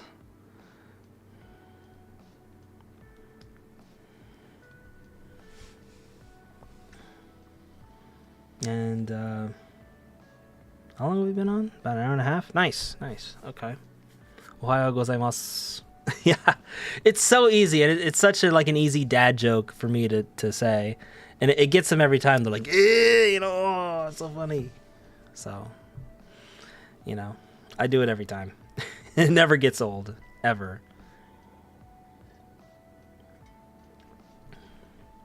And then one lady I was talking to, apparently she lived out in Cincinnati for like over 20 years. So her English was good, and we just got to talking, and I guess she worked at some company out in Cincinnati. So we were talking about life in Ohio and things like that. And I'm from the countryside of Ohio. I'm from like the Yanaka. I'm not from the city side, so this is all kind of new to me.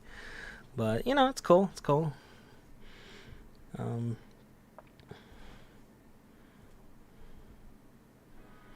But yeah, another thing I just thought of, kind of switching topics a little bit, about the videos. So I'd already went on my spiel about why I'm not making Japanese videos, or haven't been making Japanese videos in a while. I do want to make Japanese videos in the future, but I just need to make it ethical, I guess. Try to put it in a way to where it just seems okay to do without feeling guilty about giving hugs of death to places I like. So, put that aside. The other thing I want to talk about is what videos I am going to be making. And I'm proud to announce that I finished writing the scripts for some new videos for my editing channel, Edit with Andy. So I put a video out there about 2 months ago talking about how I wanted to learn this new editing program called DaVinci Resolve. Well, it's new to me anyway, as far as using it. Been out for a while. But my channel is primarily known as showing how to use Adobe Premiere Pro. And I have some other tutorials for other programs as well, but it's primarily Premiere because I've been using that for over a decade at this point, and it's the software I'm most comfortable using now. But with I put out a video talking about it, but essentially I wanted to learn how to use DaVinci Resolve because it's a free program. There is a paid version you can get, but it's a one-time payment. It's not a subscription, just one and done, and it's yours for life. Where you have to continuously pay for it. There's no one and done payment for the Creative Suite anymore. And also the cost of the Creative Suite is getting higher and higher. And for me, I just feel like it's just not really worth the money anymore, especially unless you're like a professional, then it's just not really worth it.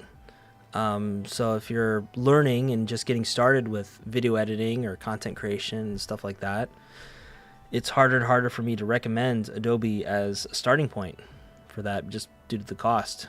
And even if you're a student and you get that discount, it's easier, but it's still a big ask, especially as a student, And so I was looking at DaVinci and all these videos of people making the switch from Premiere or Final Cut to DaVinci, and it just looks more and more enticing to me.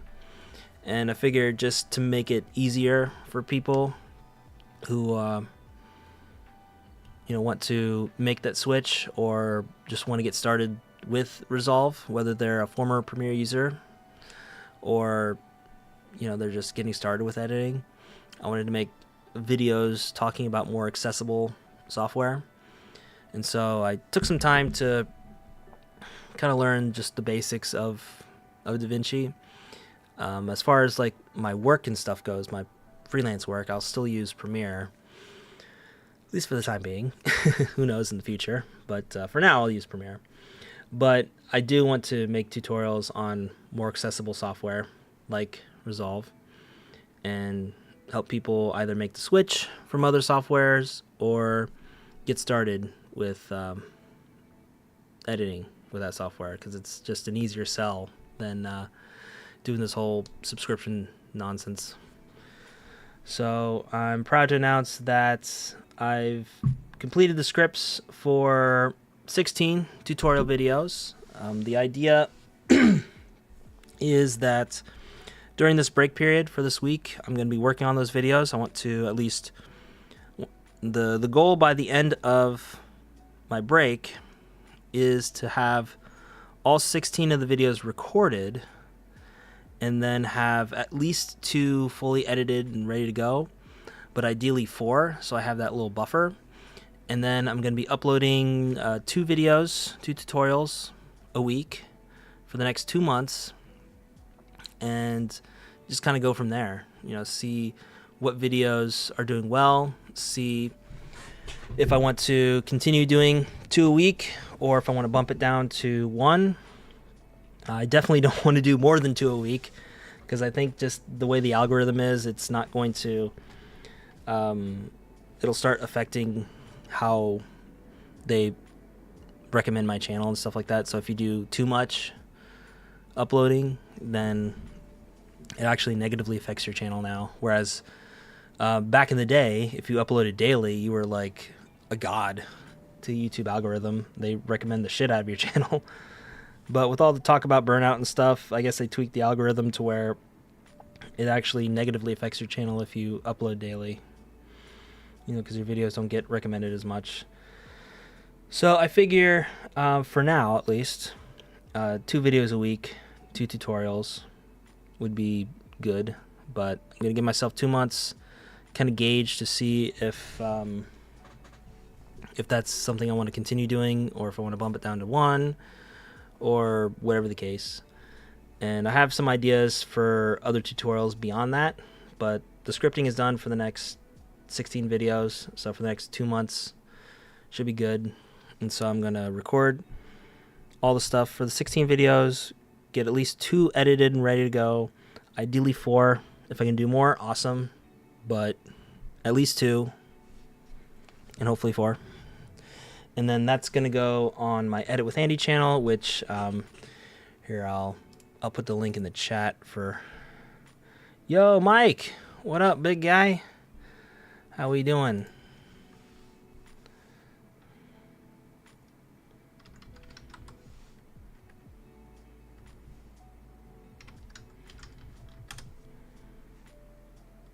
Let's see. Yeah, I'll just put a link to that channel in chat here. Okay.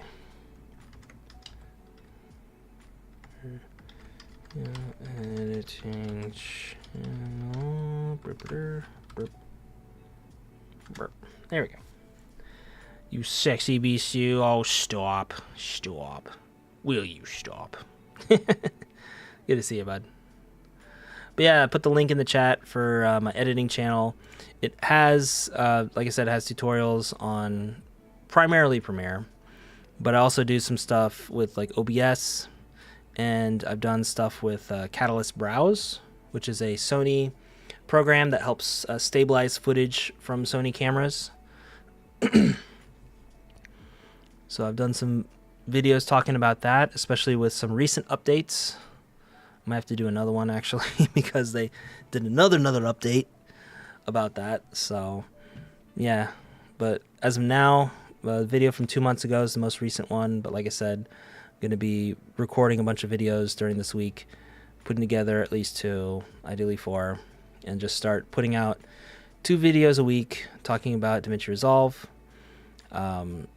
Get those 16 out and just kind of go from there. I don't know if I want to continue doing just DaVinci Resolve, or you know, maybe if I do want to do 2 videos a week, I could do like a tutorial on Resolve and then do one on Premiere or like some other software, because like I said, I do stuff on other software as well, like Catalyst Browse and OBS, but it's primarily Premiere for now.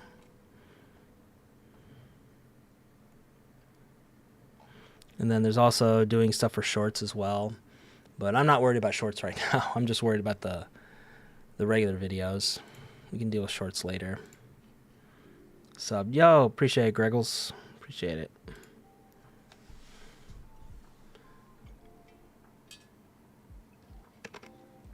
And then once I get a good base of content going for that channel, I want to start working on another project that I have been working on in the background.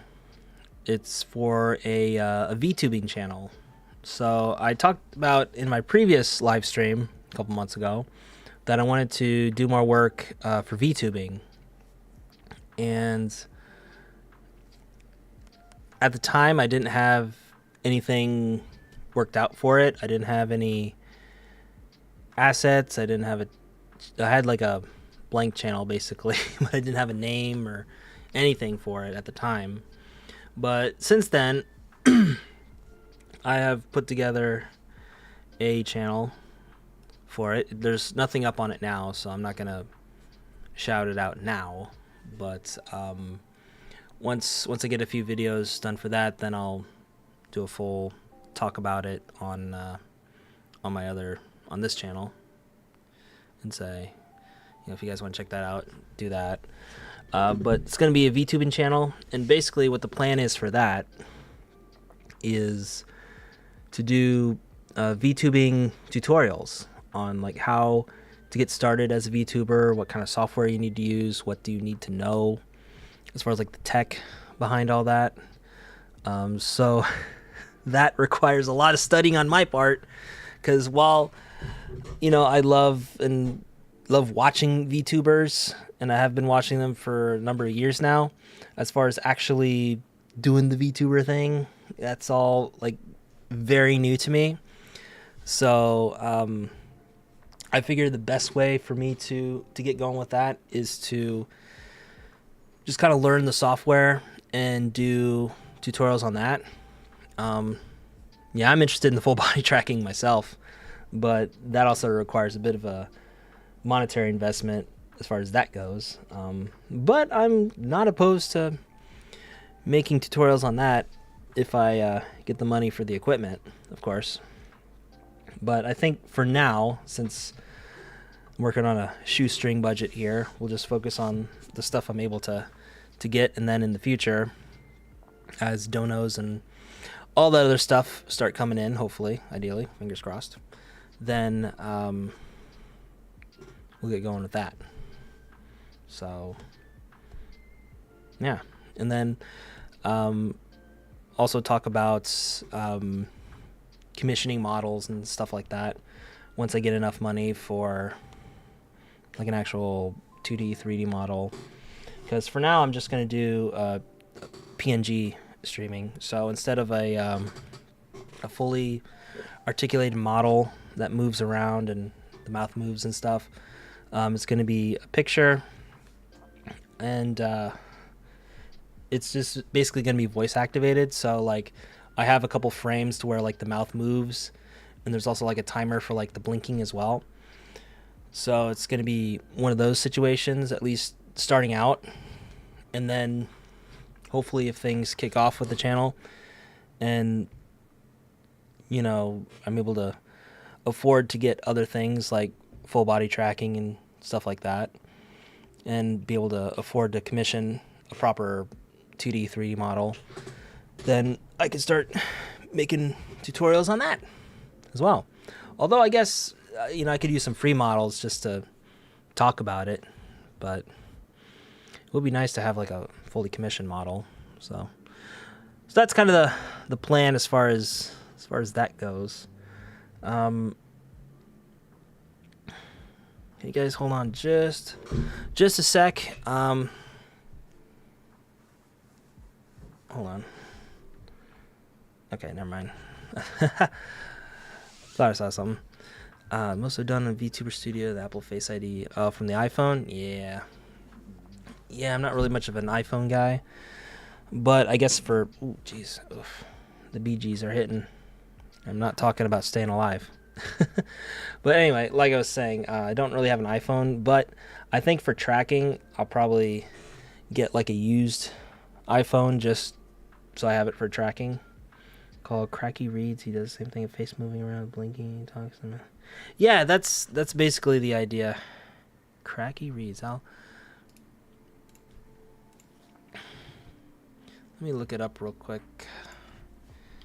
Cracky. How do you spell it? Reads. Oh, like reads. Okay. Let me see.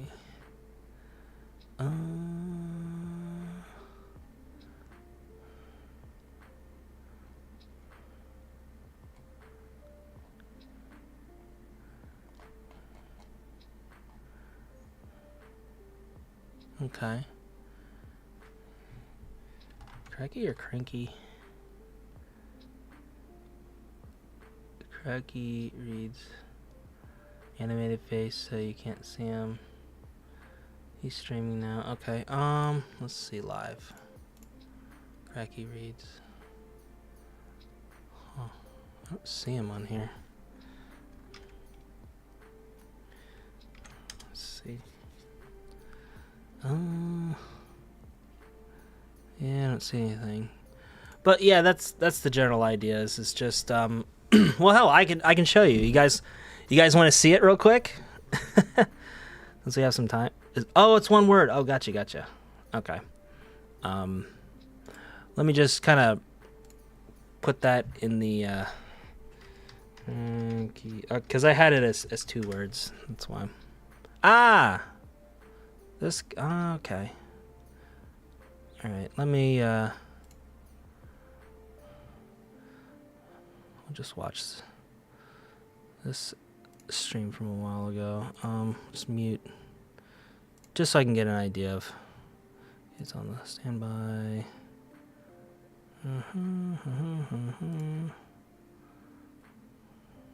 Alright. Where's this model at? The hell?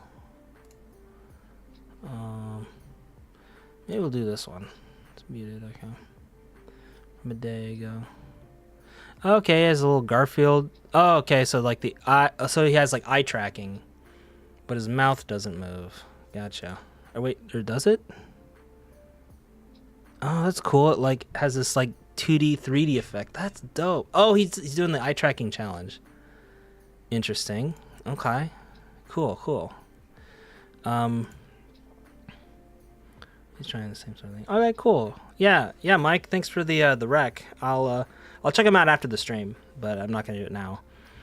See, I'm mooching off free models too. Yeah, there's models you can get from like Booth. Booth is the main site, especially here in Japan, that I've been recommended, and I found some free or extremely cheap models, like 5,000 yen or whatever. Yeah, no worries. So I could probably import like one of those basic models or use a free model just to show you guys the basic mechanics of stuff. But anyway, I guess I could give you guys a little sneaky peekity at my PNG tuber self. So that's not it. There we go. Okay, give me just a sec here while I get the program started on here. Where is it? Fuck, I forget the name. Let it rip, baby. Do it, lady. What's the name of it? I'll know it if I see it. Just going down the thing here. It's not this, is it? No. Is that it? No, it's not it. It's like, what the hell is it called? I really should have pinned it on my start thing, because you have to have that program running in the background in order for it to work here. Fuck, where is it?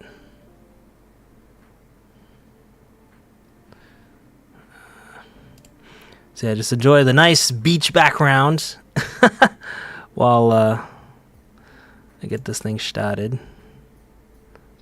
This is okay.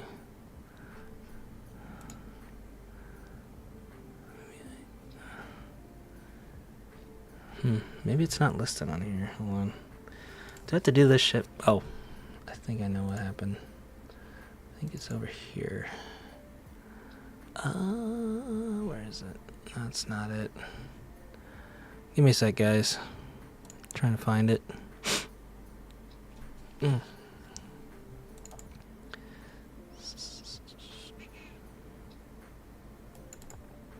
No.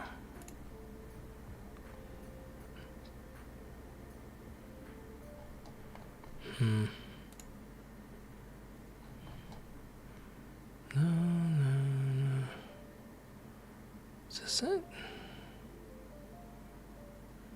No. It's in here.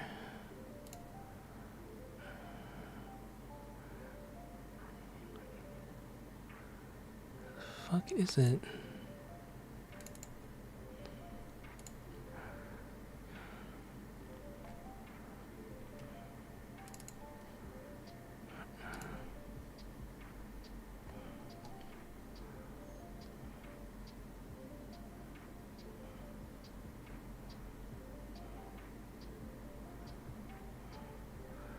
Oh no, this is gonna drive me up a wall. Cause I know I have it around here somewhere. I'm just trying to remember where the hell I put it. Is this it? I think this is it. Oh, please be it. Yeah, there we go. I got it. Figured it out. What's up, guys? So yeah, this is the model that I put together thanks to AI. Real granted graphics got a deep fake live where you can make your own character and even be Elon Musk. Okay, that's interesting. I might look into that. Not for the Elon Musk stuff, but maybe it's like a persona type dealio. VTube Studios, even with a track and stick on my tongue. Yeah, that's pretty dope, man. I haven't really fussed with VTube Studio too much. But yeah, so this is my model that I put together through AI. Same with the background as well. I just wanted a nice sort of beachy vibe. Deep Face Live, but you can download for conversion. Cool. Yeah, I know, right? I know it's AI and stuff like that, but I just wanted to have something to where I can use it, just to have, you know, a nice model that I can work with here. So the idea is the model will be over here. I'd be talking. We'd have some stuff like over meow, and I'd just be off to the side talking about stuff. And then if we're doing like you know, like editing or whatever, then I'd like shrink it down, because it's just like this high, you know. So it's just meant to be like in the corner, you know, while I'm talking and stuff. Oh, thanks, man. Appreciate it. Yeah, it's just I put in like a lot of different prompts and stuff, and I tried to because I have like different frames for for the eyes and the mouth and stuff, and that took so freaking long to do, because the if I would like just say, oh, do this model but with the eyes closed and the mouth closed, because it's AI, it redraws everything. Andy Mouse, I know, right? Monkey. Thanks, bro. Appreciate it.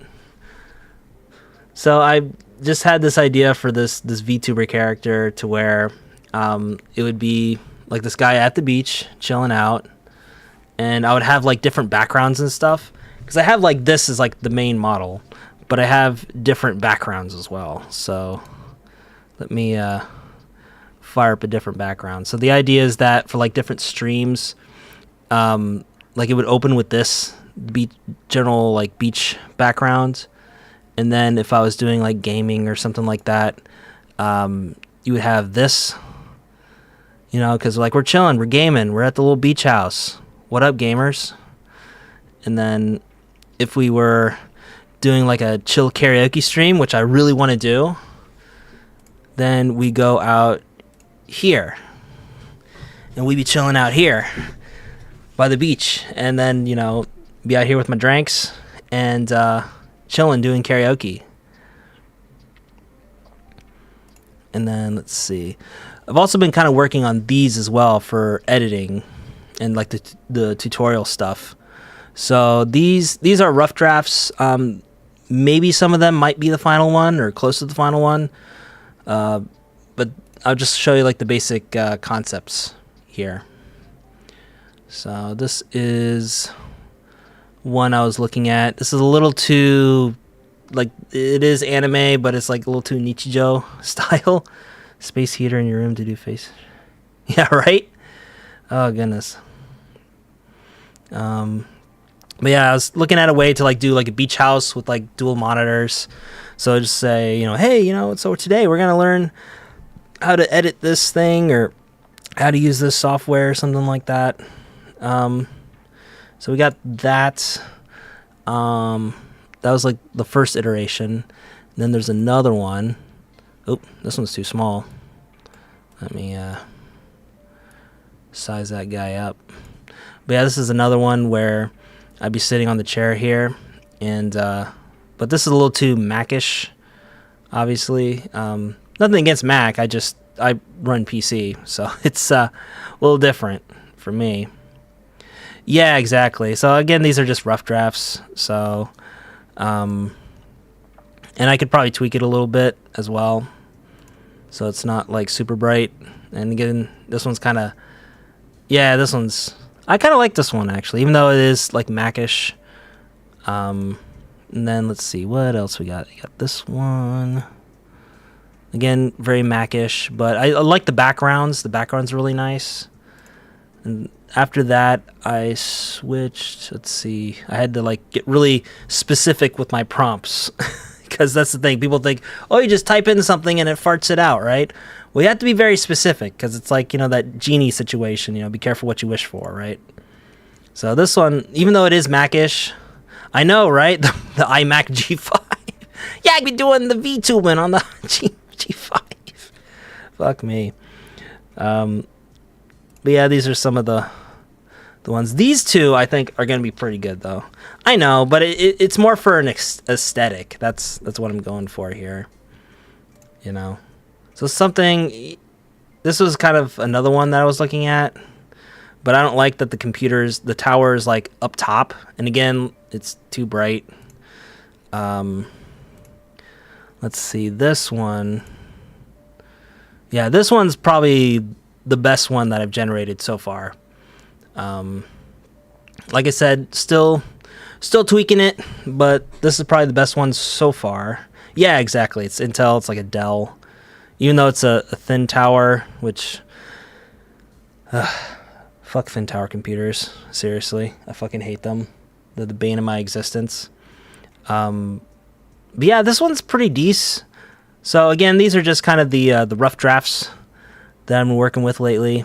As far as like, hey guys, we're gonna sit down and edit some stuff, and then you have like another beach background. Whoa, jeez, what happened here?